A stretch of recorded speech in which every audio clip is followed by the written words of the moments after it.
Hello and welcome. I get my trash out of the way. And the coffee sip, because we have rules here. Anyway, hello and welcome once again to Living and Active. Welcome to the pilot uh, episode, I guess, of the series Motel's New Machine, as promised in the community tab. If you saw the post talking about this video uh, in the community tab, then you will remember that I said that I would explain why you've been or how I knew that you've been pronouncing the name of this series incorrectly in your head as you read the announcement. It is Motel's New Machine, not Motel's New Machine. It is named after the Taylor character in one of my favorite movies, Fiddler on the Roof, by the name of, no surprise, Motel.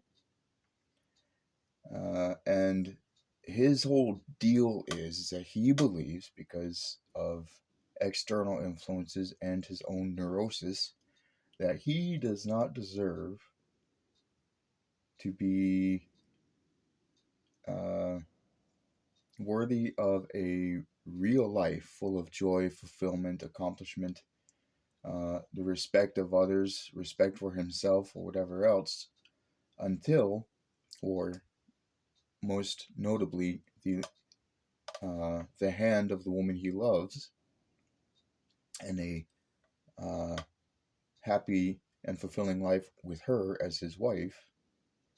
He doesn't think that he's worthy of any of that until he can get his hands on a sewing machine to help him grow his business and make more money and uh, garner increased respect amongst the members of his community.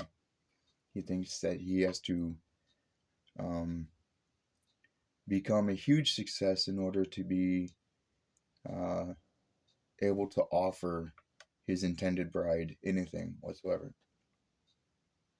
And as the movie or play, whichever form of Fiddler on the Roof you're taking enjoyment from, carries on, you actually discover that it's not until almost the end of the story that Motel actually gets his machine, and in the process of everything that whole family goes through and the village goes through, he actually gets gains all of the things that are actually necessary, needed, and present in a real life of a real person that is defined by happiness, contentment, accomplishment, and stability. Now, I, myself, as a person, as a human being, have also spent most of my life um, feeling kind of the same way Motel did. Uh, I have made several attempts at a joyous and fulfilling and happy, stable life as a family man. All of them have failed. And that does a lot to the psyche of a man just trying to be a good man, just trying to be a real man. Add to that the loss of very basic male type behaviors due to disability, uh, in terms of things even as simple as um, going to the bathroom. Not to be graphic, but let's be honest here. So I've been, especially in the last few years, I have also found myself thinking, well, if only I can get a hold of this um, blessing or this resource or make this number of friends or have this level of influence online or succeed in doing XYZ expected uh, feat of disability resiliency or whatever, then I can be deemed as a real person worthy of a life marked by happiness, joy, stability, peace, accomplishment, etc. much like Motel, I am finding out, well, actually, kind of inversely to Motel's experience, I'm finding out that these things are possible even without a family around me, even without much notoriety or respect from members of the community. I might have some, I don't know. I don't see the members of my community often enough to know for sure where I stand with them. Um, I'm sure there are some who think quite well of me. Such things are not my business. Um, and I learned to find contentment in the Lord and peace in um, this reality where I'm not able to, become a quote unquote productive member of society to the extent where I'm adding to the GDP or, building my own business to employ others or whatever. But I'm still finding contentment. I'm still finding satisfaction and peace knowing that as I or as I sit in my wheelchair, accountable before the Lord, I'm doing the best I know how to do, and I'm constantly learning more and more as I go to try to increase what I have to offer to the Lord, uh, because everything has to be for His glory and not my own. At this point, um, that's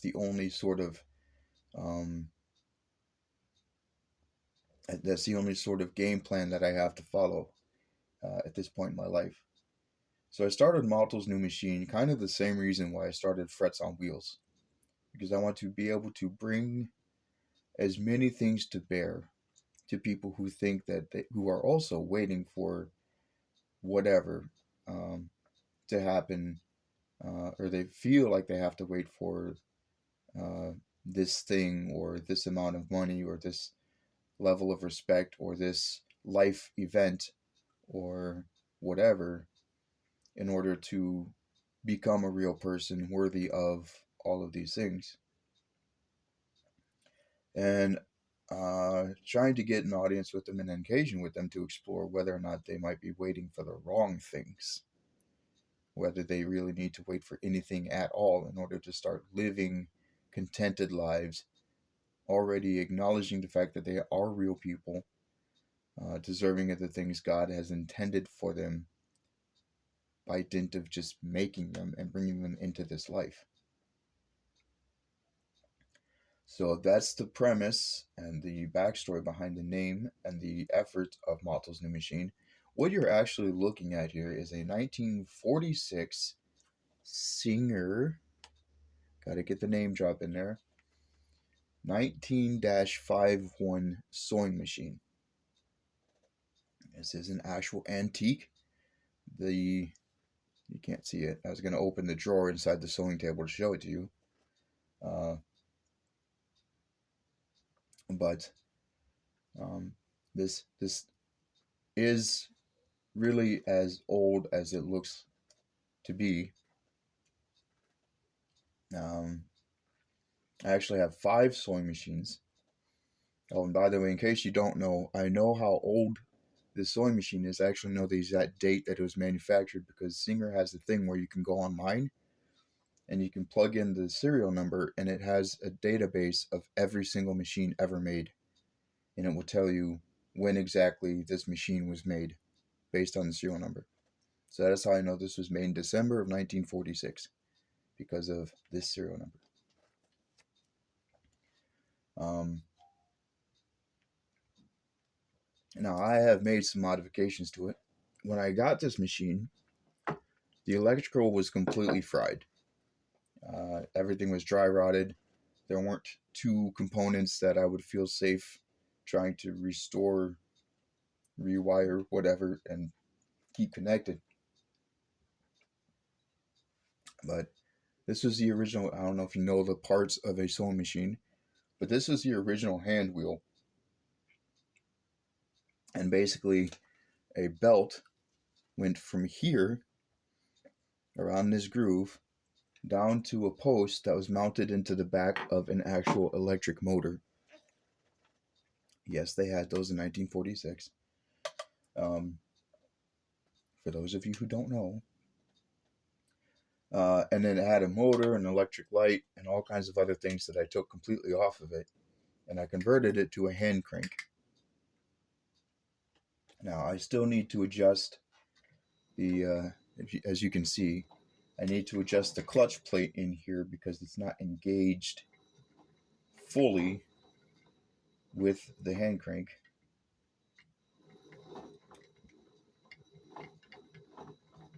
To the point that using it actually makes the needle go up and down. But I did make the modification. This whole thing, this is not Singer original. All of this is from China. I'll put a link to the Etsy shop that I bought it from in the description box down below.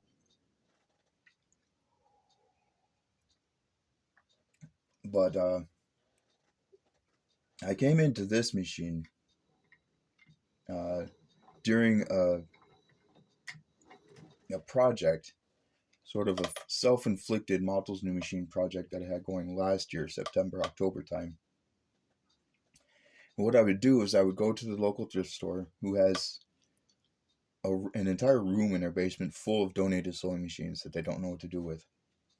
And I'd take whatever machines they had on the floor and I would buy them and I'd bring them back to my place and I would work on them. I would fix them up, I would clean them up, get them oiled up, replace any parts that needed to be replaced, get them all nice and tip-top shape, and then I'd redonate them to the thrift store so they could sell them. Obviously for a little bit higher price, but still well within most people's budgets.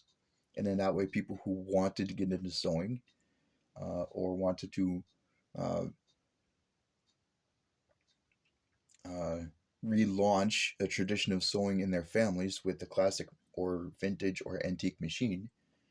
Because I only work on genuinely vintage sewing machines. I don't work on hybrids, nothing with electrical components.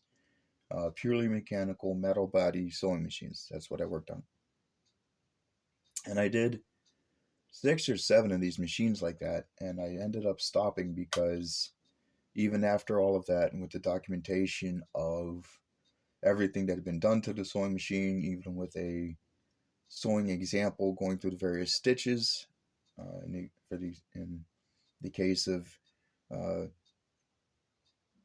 machines capable of making various stitches, with documentation, this is when this was taken to this shop or whatever. This is the receipt from this newly replaced spare part and all of that.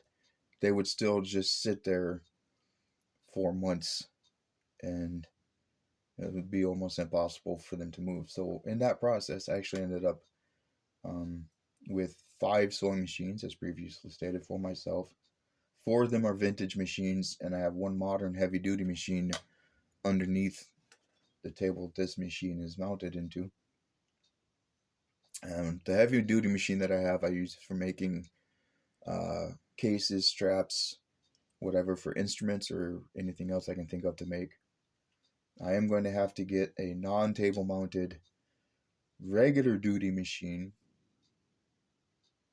at some point so that I can continue my sewing projects, my lighter weight sewing projects that I have going on, because all of my table mounted machines are closed away inside their tables in the studio office room, serving as tables, and I just don't have the space to clear everything off and get one of those launched again.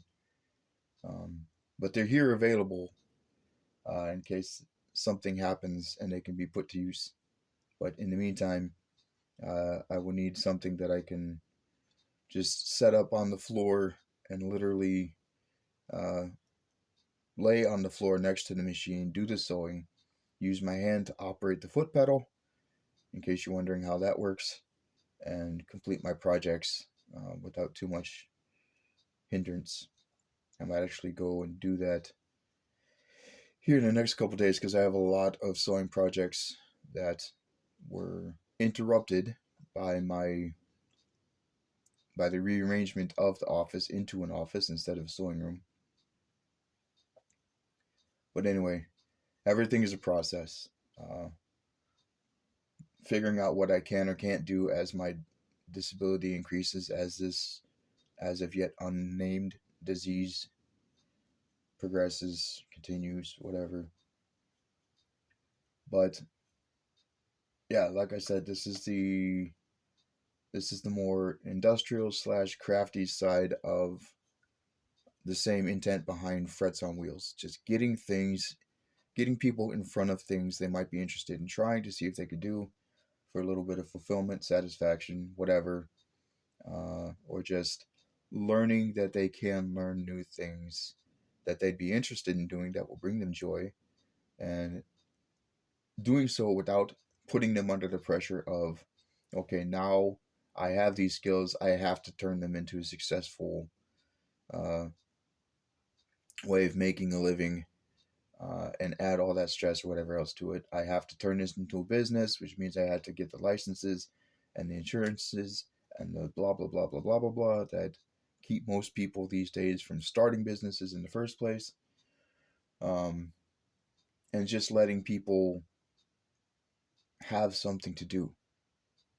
Finding something for people to do with their hands so they can do it as unto the Lord, um, just for the sake of their own mental well being, and to keep them from stagnating in their spiritual maturity, keep them from sinking into bitterness and mental isolation,